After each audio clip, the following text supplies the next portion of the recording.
Welcome back everyone, my name is Eltimar and we're going to be continuing our Let's Play of Grim Dawn. Where we left off last time, we just arrived at the Vanguard of the Three. And yeah, there's lots of things going on here it looks like, but we have Basilla to talk to, Matron of Elaine Rifts. was quite pleased with your performance. But now it is my turn. You've gathered the materials and the power we need. It is time for my favorite part. And what is that? With the materials you've brought me, I have conjured what's known as the Gargan Key. It is an arcane device used by the people that lived here long ago. Its purpose? The summoning of eldritch creatures within the Temple of Atep. Travel north to the Valley of the Chosen. Seek out the temple and find the altar within. There, the veil is thin, and your chances of success highest. Let nothing stand in your way. Not the primordial one's brainwashed fools. Not the temple's defenses. Activate the altar, and bind me a worthy minion. I will do as you ask. Alright. So she wants us to go do that, but we have some things to explore over here still. We missed some stuff. So let's go deal with that first, and then we'll head off to whatever she wants us to do. We have many things to kill, probably. But luckily we found a nice close-by rift. Actually, it doesn't look like there's... Oh, there's some enemies out here. Surprisingly lower on the cliff edge, so I think we have to go around. I think every one of our allies is going to be dead by the time we arrive there, but that's fine. And we also have some enemies coming towards us from the other side. Not particularly hard to kill. And some griffins. I don't think we have our buffs on. Should probably do that as well. As soon as I kill this one. Alright. Let's get out of the acid and we'll do that and that.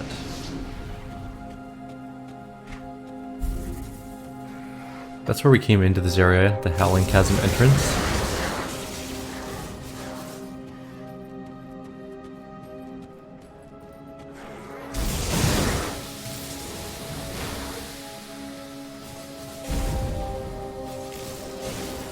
What level was the book we're looking to use? The this one, 58. So we still have a little bit of a ways till we can use our offhand / main hand, as opposed to the two-handed weapon we're still using from like level 25.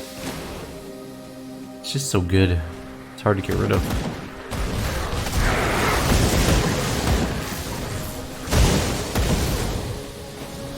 Okay. Alright, so we've taken out everything here. There's, you know, not a lot. I'm also sitting up kind of weirdly. There we go. I was slouching down too much. Need to keep good posture, getting old. Alright, let's go back into here.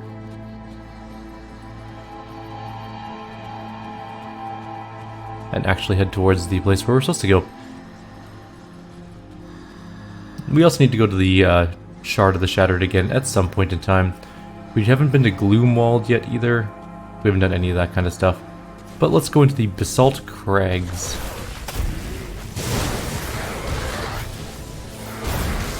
And we have one hero mob just ruining our day a little bit. The guy's dead. I'm gonna grab that Vital Essence and just ignore the acid that's murdering me.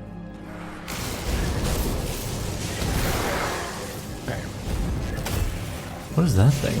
An Eldritch Spore. Very neat and weird, but that's fine. The Runes of Abid. This place is very cool looking. Kind of reminds me of...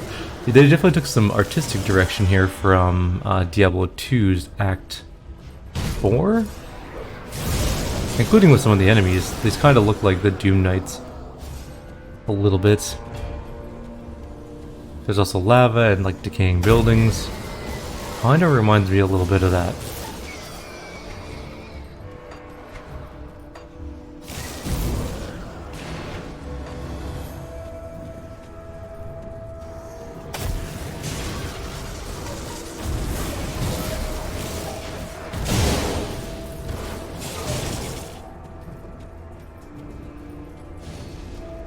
What is exactly in this place that we're supposed to be getting? Is this the way we're supposed to go? Hang on. So we're going through the ruins of Abid to get... Yeah, okay, so... maybe we should head back really quickly, because there's another path. There's a shrine up there. We'll have to get that one too. But there was a path up here we didn't check out yet that may be useful. May not be. Could be literally nothing of value there. Just another path into the ruins itself, or themselves. Missive to the Elders of Ulzun's Temple. Another animated preserver. It's dead. Why can I not pick up this book? There we go. It was being very annoying to pick up for some reason. Hey, there's a crumbling wall here. I missed so many of these, but I found this one, so I'm going to call that a small victory. Unfortunately, it wasn't anything good so far, but let's continue to look around. Hidden spoils, marked rock, some enemies to kill, whatever. Random treasure. Maybe the other side has some loot too? It does not, we can't go that way. Is there anything else over here? It does not appear, so I think we're done here. Let's move on. I think we can get back to the ruins straight up by going this way. Screw you, Preserver, I don't care. Of all the things in this act part of the game, whatever you want to call it, I hate the Preservers the most. I just find them annoying to fight.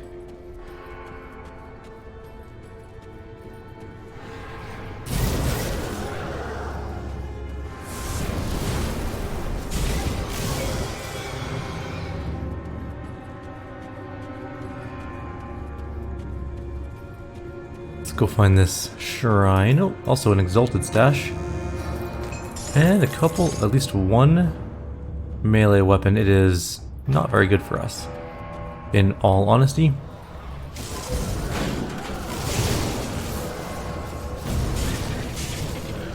Glamorous chest. Is that better or worse than an exalted chest? It appears to be worse.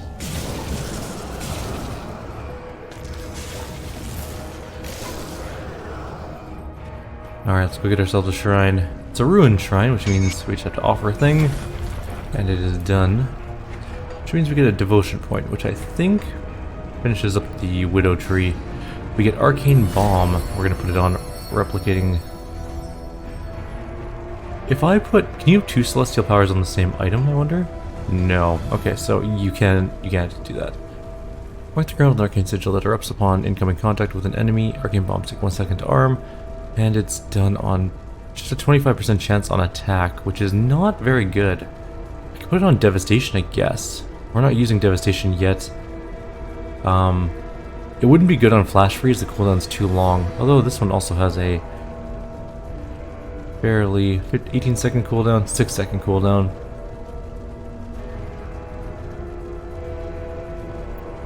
I guess we're going to put it on Flash Freeze. I think we could change that later. Yeah, we can. But at the very least, we'll get it going.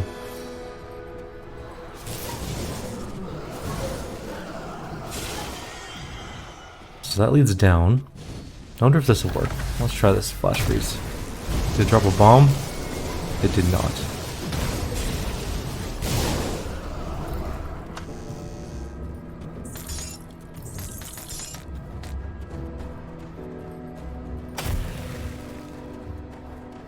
You can use it on cooldown until it works. I'm just kind of curious to see what it does. It's a portal over here. That might be the way we're supposed to go. So this thing back here might be an alternate dungeon, or a secret, not secret, well, it's definitely not a secret dungeon, but like the Temple of Atep. It's not on our map as like a major place. So let's go in and see what's going on in there. Don't care. Get out of the way. I like how the Guardian just kind of ignores us walking in the door, because enemies in this game aren't programmed to follow through zone transitions.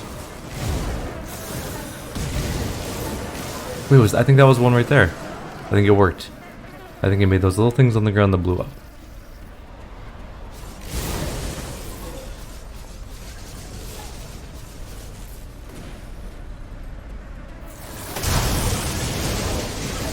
Yeah, definitely made some more that time too, I think. Unless that's an enemy ability, but I don't think it is. I think that's ours. I'm not gonna let that fly settle, and reminds me of my brief period of time I lived in a place called St. Paul. It's in Alberta. It's a very small town. And also Vegreville. In the spring / early summer, or most of the summer actually, the mosquitoes there are just insanely bad. To the point where it's almost like unenjoyable to be outside completely in the summer, which is the only time it's enjoyable to be outside in St. Paul anyways, so kind of ruined everything. But yeah, just the sound of mosquitoes is an infuriating sound.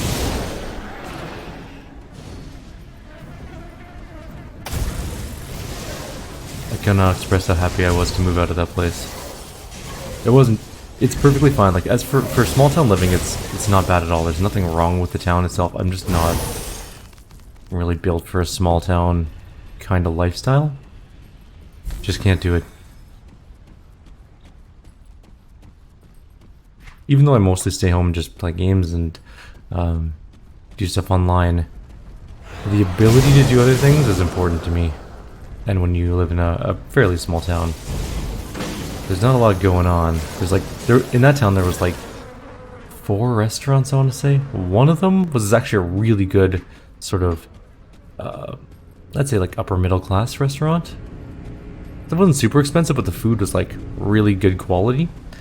And then there's Boston Pizza, which I used to work at, so not in that town, but before I moved out there. And that is just mediocre quality at best.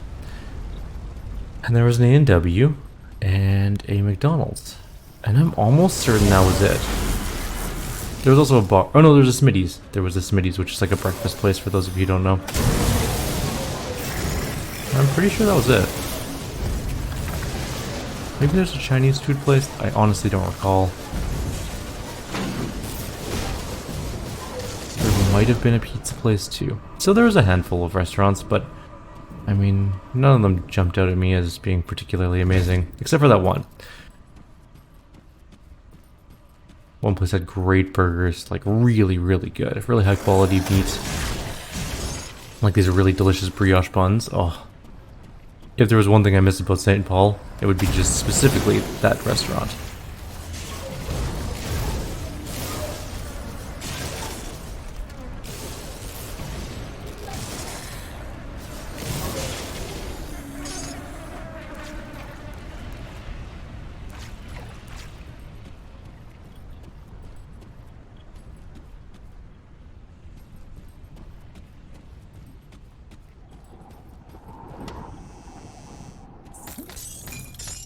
Some random junk. Yeah. Alright, let's go downstairs. Tomb entrance.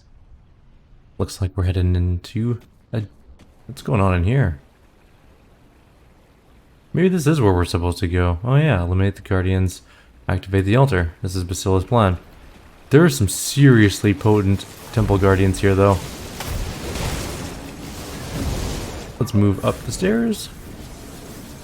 Can't shoot them from up here. Very well. Okay, this is fine. Oh, that hurt. Okay, let's not stand in that attack. I didn't expect that to hurt so hard. In all honesty, we killed one of them. This guardian down here is dead. The big guardian, though, however, is still very much alive at about half life. Let's move. She's doing her. It's doing its meteor thing. There's also another temple guardian over there, but we're gonna deal with the Inash core first.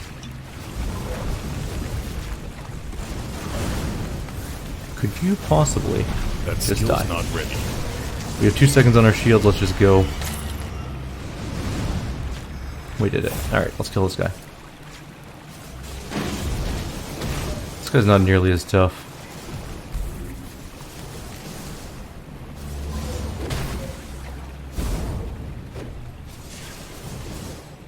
He's lower than half-life here.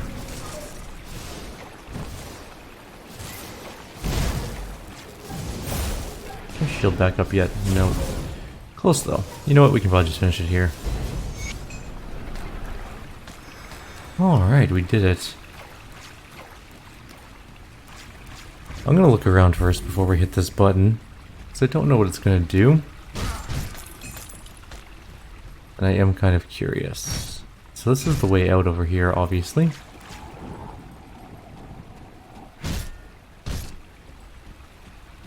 Alright, let's do the summoning. Use the Gargan key upon the altar. This better be a good plan. Spawn of a Tep. Do I talk to it? No. What do I do here?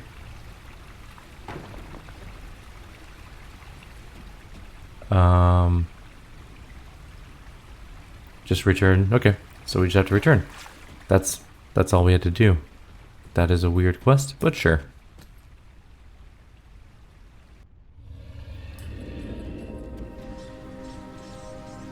Where am I now? Oh, I'm at the different exit. Alright. I see. Let's go. Oh, there's a quest I here hear too. you've done some excellent work around here. Perhaps you can spare a moment to assist in the interests of Bismiel. Sure. The sacred web brings word of a peculiar gathering in the Valley of the Chosen. Korvac's zealots are up to something. There are whispers of an eldritch monstrosity that was once imprisoned within the tomb of Ariath. I have a strong feeling that the fools are trying to release it. Scouts could confirm my concerns, but then it may be too late. If the fanatics release it, they may even be able to bind it. I propose a different solution. We'll release it first. Now hear me out. If this creature truly exists and has in fact been bound within that tomb for centuries, it will be weak when it first awakens. That will be our opportunity to strike and deny our enemy our resource. Within the tomb are 3 conduits said to bind the creature. There. If they are broken, the beast will be unleashed. Find the tomb of Ariath in the Valley of the Chosen, in the infernal wastes to the northwest. Destroy the conduits, release the beast and slay it before the enemy has a chance to claim it. Sure. You got it covered. Or I got it covered. There's also another quest down there, but let's turn this one in. What a wonderfully thoughtful gift you've brought me. Just what I've been asking for. Are you satisfied then? Yes. But don't think of it as some selfish endeavor. This delightful creature will join you on the front lines. Its claws will rip into the throats of the Forgotten One's servants and spill their lifeblood in Bismiel's name. So, do we have a plan? The witch gods are united in this endeavor. All of our forces stand at the ready to assault the tomb of the Eldritch Sun and breach its gates. Join them on the battlefield.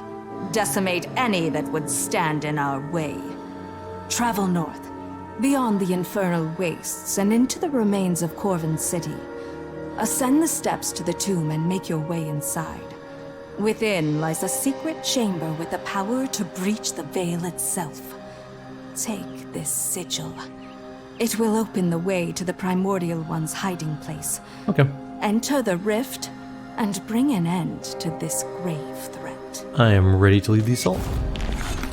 Okay. But we have another quest to do first. What do you want, Yes, Seer? traveler. If it isn't What the might I help you with? If it isn't the intrepid traveler, I've had my mind on you for some time now. Your exploits here have proven to be very favorable to the 3.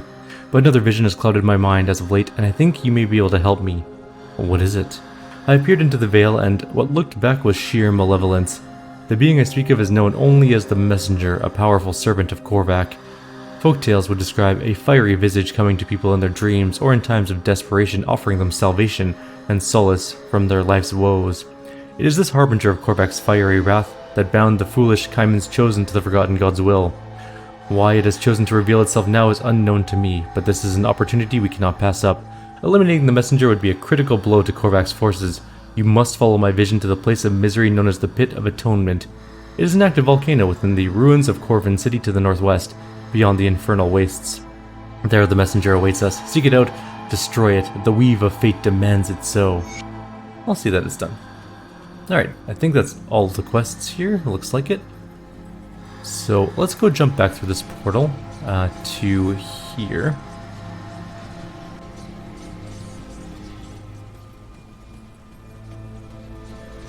And I feel like we missed something. I'm gonna quickly do a jump cut. I'm gonna run back to the temple of Atef and then go to the bottom. I just feel like we missed like a treasure room or something because we didn't get any good loot.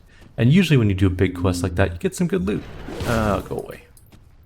Maybe I won't jump it. It's not that far. We'll just walk really quickly. There we go this way. And it's right down this hallway. Also, everything is lava in this place, and while I like the aesthetic of lava, this would be such a nightmare to actually fight on. Could you imagine, like, the one, you've killed like a dozen enemies, and then all of a sudden you just like lose your footing and fall into lava? I don't think that fire resistance is going to help us against that. Also, we had missed that sarcophagus as well, so it's good we came back this way. Plus, luckily the bottom level is very small. It's not like we're going to run into a lot of problems looking around. Like, we got nothing good from the 3 huge guardians. I'm just going to kind of glance around this level. Oh, see, there's a glamorous chest we missed straight up right there. Not that it served us much value, but it was there nonetheless. The demon is gone. I feel like there's a way over there, but I can't get there. And there's nothing else? Really? Making myself dizzy. Let's go over here. Yeah, there's nothing. Can't even get into like the water area. Alright, I guess we're done. For reals. Well, at least got one thing out of it, but kinda thought there'd be more. That's fine. Everything is fine. We're doing good. Let's continue on up here. People are shooting. I hear guns. There were 2 paths along this river, but they both lead functionally to the same place.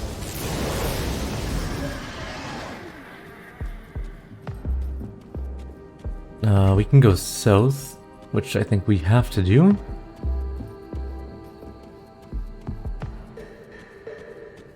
And I guess we'll explore down here first.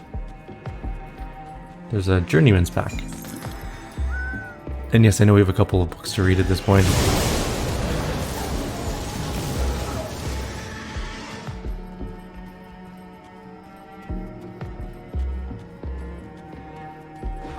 Actually, how many books do we have to read? I'm kind of curious now. Oh, we have many. We should probably do that. This is what we'll do before the end of the video. We should probably get through some of these. We have at least 7. We have 7. Okay. This is called Anorak's Journal. Errol's got the 3 of us working with an odd crew, some bunch of witch worshiping fanatics, but I have my trepidations. For one, getting mixed up with such a controversial group may prove more dangerous than it's worth. They also seem like a terribly conflicted lot, all pledging themselves to different deities, none of whom seem to get along very well. They somehow roped my brothers into joining their little cult, though I suspect those 2 aren't buying into the mumbo-jumbo the witches are peddling. More likely they think they will turn a healthy profit by going along with the whole deal. If that's the case, Errol and Andoran are doing an awfully good job hiding it. They're joining in with daily rituals, kowtowing to the new god. It's an odd sight.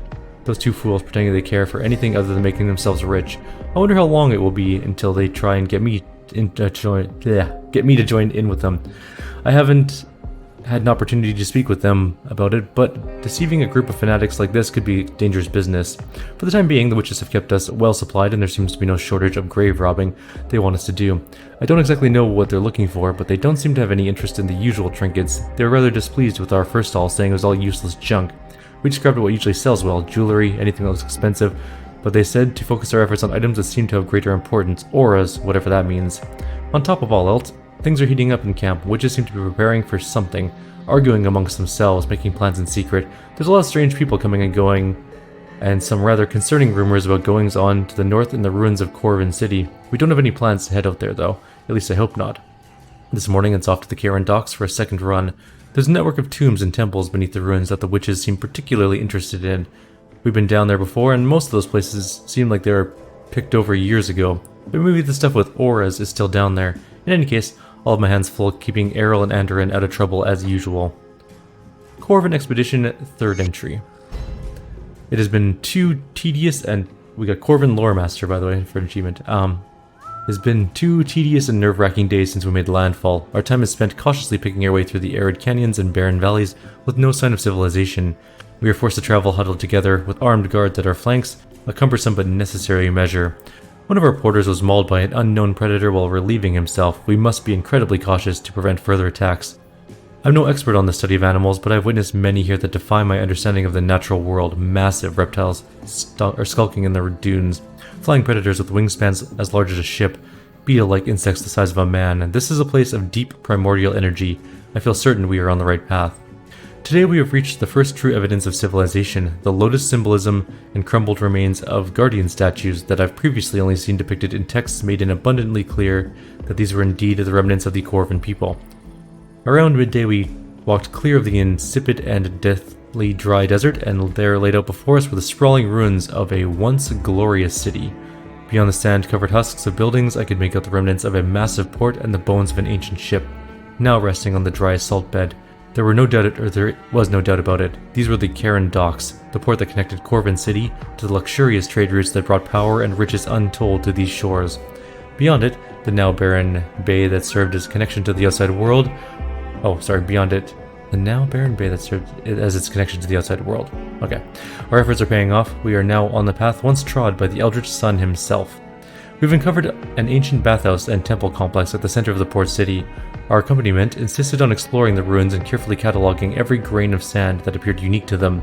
I tried to impress upon them that this was not the intended destination of our expedition and that it was not the time for delays, not when we were so near, not after so many years of preparation. I will not allow their petty attempts to recover meaningless artifacts to stall our progress. Perhaps the time for more drastic action has come. I'll speak with Roderick in private, beyond prying eyes. We will reach an agreement as to the next steps. I see. Burning shores.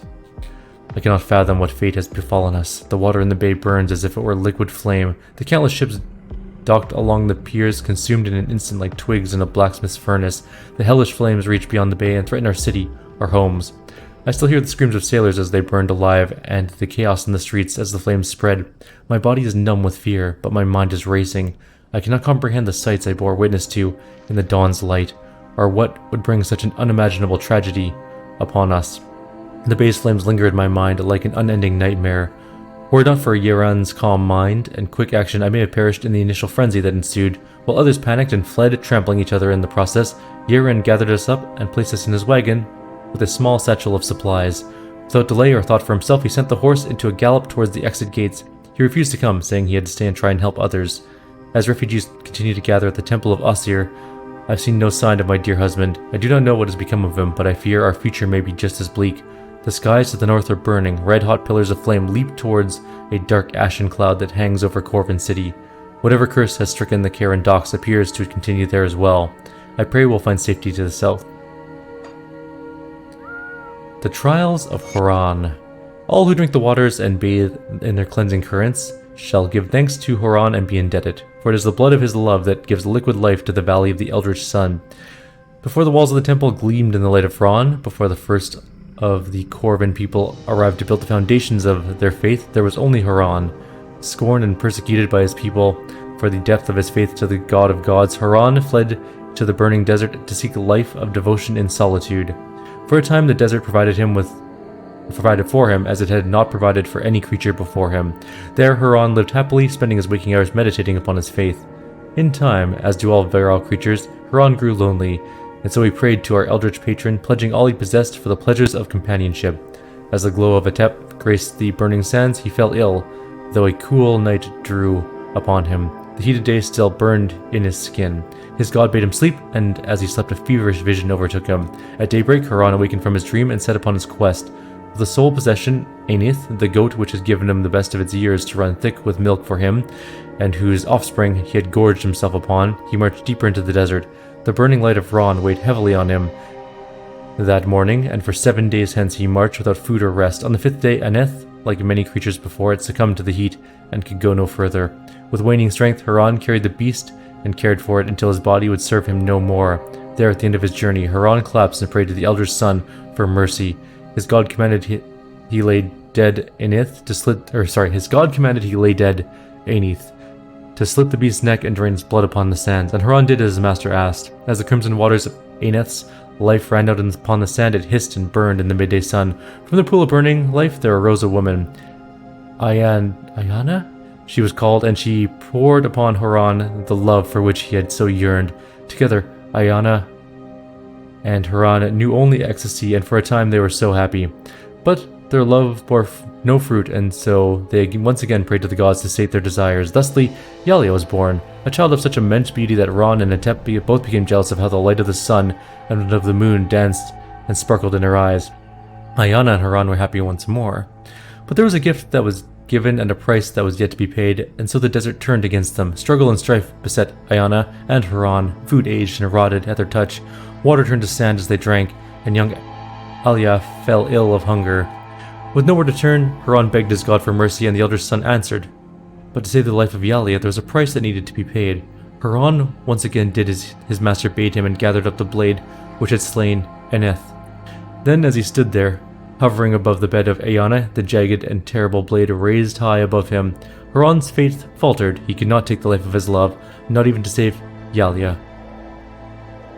Haran turned the blade upon himself and drew its claw-like edge across his throat, but it made no mark. Then Ayana called out and clutched desperately at her neck, the red life seeping between her fingers. Haran ran to her side, but it was too late. The warm blood flowed from her body and pooled in the sand beneath his feet. From the pool of Ayana's life there burst a ceaseless spring of cleansing water. The elder son had once again answered his prayers, but Haran's life was not his own to take. Haran bathed Yalia in the water of the spring, and she was healed, but the lovely child would never forgive him for the death of her mother. As the cost for his greed, Haran was cursed with ceaseless life, such that he might remember the death of his beloved Ayana for all eternity, and so that he one day might hold Yalia in his arms as she too drew her final breath. Such is the price of godhood. Damn, that is grim. That is a terrible story. Writings of Rion the Scholar, 1st century. I must admit, this place is truly a jewel in the desert. In my travels, I've been to the farthest reaches of the world, seen and experienced much. Sadly, most sites did not live up to their own tales. This place, however, is a marvel that exceeds even the grandest of stories. Transcribing its beauty and grandeur may prove challenging even for me. I arrived via ship at the Karen docks late last night. My charter, a merchant vessel called Spire, packed to the gunwale with fine goods. From distant shores, its captain, a stalwart and grizzled sailor whose dedication and leadership shone through in the motivation of his crew. Like a finely tuned machine, they deftly navigated the dangerous waters west of the Corvin River Delta. We first spotted the Grand Port while still at sea, miles before entering the river where it is located. The Karen beacon shone brightly over the horizon. I do not know what magic powers that ubiquitous signal, but its intense light draws vessels from the sea like moths to a flame. As we sailed upriver, the port began to reveal itself like an eager maiden. Countless warm lights gently illuminating polished sandstone structures, some more than 5 stories tall. Beautifully crafted statues and fountains proudly stood watch over the gardens and public spaces that flowed through the Grand Bazaar. The port itself was ablaze with activity, containers hoisted to and from ships, dock workers and merchants closing deals, and crews taking leave in bars and fine brothels. Mere moments after I set foot on solid ground for the first time in weeks, I was greeted by my local contact, a beautiful woman of middling age, with an effortless and enticing gait, further enhanced by the lovely gold-embroidered gown that hung over her figure like a graceful waterfall. She guided me away from the pier to the heart of the port city and my lodging for the night, which I politely offered to share with her. In advance, she graciously denied. Not even this could dampen my mood, however, and albeit alone, I had the greatest night of sleep in my life. The bazaar gently rocked me to sleep with the melodic hum of its ceaseless activity. This morning my path takes me north to the capital, Corvin City. I shall join a small caravan that travels there daily along the immaculate stone roads leading to the heart of the city from the 4 cardinal directions. I can see the path now as I sit and wait in the lovely garden bower just outside my lodging. Its stonework shines in the gentle morning sun. Immaculate golden leaf breezers mark its boundaries as far as the eye can see. If the next leg of my journey rivals the first, it shall truly be the experience of a lifetime. Final entry. Sadly, my time here has come to an end, and I find myself back at the Karen docks where I first embarked on this most magnificent journey. I met once again with my captivating local contact. Catrice is her name, I've learned. And if this marvelous place were eager to grant me a parting gift, she agreed to share in my final night's lodging. Tomorrow, I shall once again board the merchant ship Spire and depart for distant shores. My destination, Cape Erin, and the untamed lands that lie beyond. There will be an attempt to make contact with the indigenous peoples, study their deep understanding of herbal medicine, and insatiable penchant for human sacrifice. Wherever my travels take me, I shall surely cherish my time here in the Corvin Basin. Jaren's log, 1st entry. We set out yesterday to make our way over the charred rim and down into the valley below. It is a wild place where the towering basalt formations jut from the ground like bones of an ancient beast. I don't know what happened here, but it appears as if the earth turned itself inside out, spewing its jagged entrails across the valley floor. The land rests now, but signs of ancient turmoil abound. I must say I'm pleasantly surprised to find that Amal's map has been accurate. When he bought the old rag from a wandering junk peddler, and then tried to convince me to join his little treasure hunt, I was skeptical to say the least. After all, what kind of traveling trash merchant carries a genuine treasure map, and for a few measly iron bits no less? Even if the map was real though, I thought, what business do Amal and I have trekking through a burning desert to raid some poor soul's long forgotten grave? But he's really come through this time. The map is in fact real, and remarkably, Amal has led us to this far without incident. According to the map, it won't be more than a half-day's journey to the place they once called the Valley of the Chosen, or so Amal says. I'm relying entirely on him, as I cannot read the supposed ancient language the map is written in. How he can is beyond me. There are signs of a once mighty civilization everywhere. I've seen buildings, statues, tombs, and temples. Some stand as if they were erected yesterday, but most have fallen prey to the ravages that tore through this land years ago. If I didn't know better, I'd say the earth itself had reared up to lay waste to the structures built here, intentionally raising some and leaving others untouched. It is an unnerving thought, no doubt. I do not know what happened to this place, or the people that must have inhabited it, or why no one has returned to reclaim it. Amal tells me stories of cataclysmic events, the roiling hot blood of the earth pouring over the land, unnatural beasts risen to exact the vengeful punishment of a scorned god. I honestly don't know if he's making it up to scare me, or if he genuinely believes that's what happened here. In the end, all that matters is that everyone left in a hurry, and there's a whole lot of valuables left behind. If it's true, and it appears to be, this will be a very profitable journey after all. Our efforts to the north have been met with increased resistance. The fanatics have become aware of our activities and are attempting to push us back. At first they merely tested our defenses. Watching them pass through our defensive wards was a pleasing sight, and the stench of burning flesh filled the air. Unfortunately, they were more prepared during later incursions, and I regret to say that our wards are no longer holding them back. The sentinels have suffered some injuries during these initial exchanges, but no casualties. Followers of Kaimon have greater numbers than we suspected, and the powers they are harnessing are unlike any we've dealt with before, and more gruesome. In the most recent strike, a bare-chested behemoth of a man, with his face flayed off, charged the vanguard in a whirlwind of blades. His gut was exposed to reveal a churning furnace of molten flames that he unleashed upon our forces. Within moments he had taken out 4 of our sentinels without pause. Only when we had finally brought him down by removing his head did we realize that his arms had been removed at the elbows and fused with burning hot blades. To our relief, when he fell, the other fanatics retreated. I dread to think what would have happened if several such giants attacked us at once.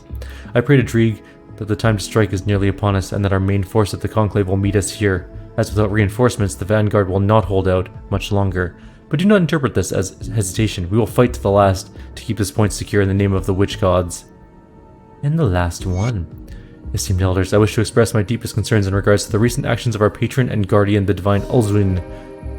I realize that it is not our place as mortals to judge the behavior of our gods, for their whims are beyond our limitations to understand, but this course of events warrants apprehension. Since his return, the divine has not been himself. He has ever been on the bottle that our temple's stock cannot replenish quickly enough, and have been forced to instruct our aspirants to seize incoming shipments of wine before they can be claimed by local merchants, but even that is not enough to sate his bloated appetite. A Karen caravan was rerouted to the temple on a daily basis, bringing in fresh courtesans for the pleasures of our patron. I've received numerous complaints from the Merchant Guild regarding the seizure of their shipments. But these voices were quickly silenced when I invoked Ulzin's name in their presence.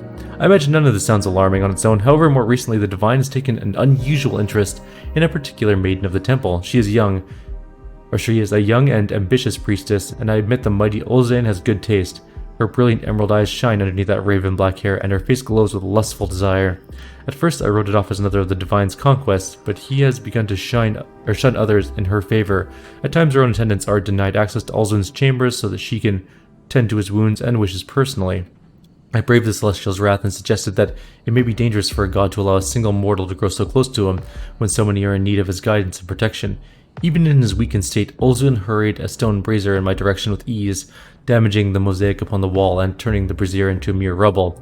I dare not show my face to him again until his anger has subsided. It is clear to me now that this young priestess has consumed the divine's attention, like a spider ensnaring a victim in its web. If we cannot speak some sense to Ulzun, then we must keep an eye on her to learn of her methods and motives. It is possible she merely desires to taste the pleasures of divine flesh, but I have never seen our mighty lord so enthralled by a mortal. I called upon my brothers to take heed of this warning and join me in my endeavor without drawing the ire of our patron. But if Alzuin cannot protect himself from these immortal pursuits, then we will need to take the necessary measures for the good of the Corvin people, of course. Interesting. Alright, and that's all of the stories. We're at 40 minutes, so we're going to end the video here. In the next video, we'll continue on our way. Like always, if you have any suggestions or comments, please leave them below. Others, will see you next time. Take care.